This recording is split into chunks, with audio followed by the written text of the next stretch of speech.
আরও বাড়ল রূপার দাম। স্বর্ণের সঙ্গে দেশের বাজারে এবার বাড়ানো হয়েছে রূপার দামও। নতুন সিদ্ধান্ত অনুযায়ী ২২ ক্যারেটের ১ ভরি রূপার দাম ১৭৫ টাকা বাড়িয়ে নির্ধারণ করা হয়েছে ৫,০৭৪ টাকা। মঙ্গলবার ১১ আগস্ট সকালে এক বিজ্ঞপ্তিতে এ তথ্য জানিয়েছে বাংলাদেশ জুয়েলার্স অ্যাসোসিয়েশন বাজুস। নতুন এই দাম আজ সকাল ১০টা থেকেই কার্যকর হয়েছে। বাজুস জানিয়েছে, স্থানীয় বাজারে তেজাবি বা পিওর সিলভারের দাম বেড়ে যাওয়ায় সার্বিক পরিস্থিতি বিবেচনা করে রূপার নতুন দাম নির্ধারণ করা হয়েছে।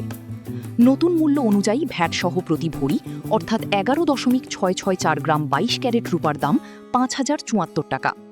এছাড়া ২১ ক্যারেটের প্রতি ভরি ৪,৮৪১ টাকা, ১৮ ক্যারেটের প্রতি ভরি ৪,১৯৯ টাকা এবং সনাতন পদ্ধতির প্রতি ভরি রূপার দাম নির্ধারণ করা হয়েছে ৩,১৪৯ টাকা।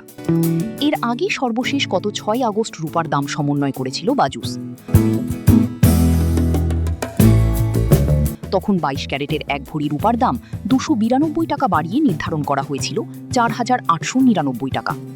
চলতি বছর এখন পর্যন্ত দেশের বাজারে ৬২ দফা রূপার দাম সমন্বয় করা হয়েছে। এর মধ্যে ৩২ দফায় দাম বাড়ানো হয়েছে আর কমানো হয়েছে ৩০ দফায়। বাজুস জানিয়েছে, পরবর্তী সিদ্ধান্ত না হওয়া পর্যন্ত দেশের সব জুয়েলারি প্রতিষ্ঠানে এই দাম কার্যকর থাকবে। তবে রূপার অলংকারের ডিজাইন অনুযায়ী মজুরি প্রযোজ্য হবে। এছাড়া অলংকারের বিক্রয় মূল্যের সঙ্গে ভ্যাট যুক্ত থাকায় গ্রাহকের কাছ থেকে আলাদাভাবে ভ্যাট আদায় করা যাবে না। অর্থাৎ রূপা কিনতে আগ্রহী ক্রেতাদের জন্য আজ থেকেই কার্যকর হয়েছে নতুন মূল্য। ২২ ক্যারেট রূপার ভরি এখন ৫,০৭৪ টাকা। নতুন এই দাম আপনার জন্য কতটা প্রভাব ফেলবে? মতামত জানাতে পারেন কমেন্টে।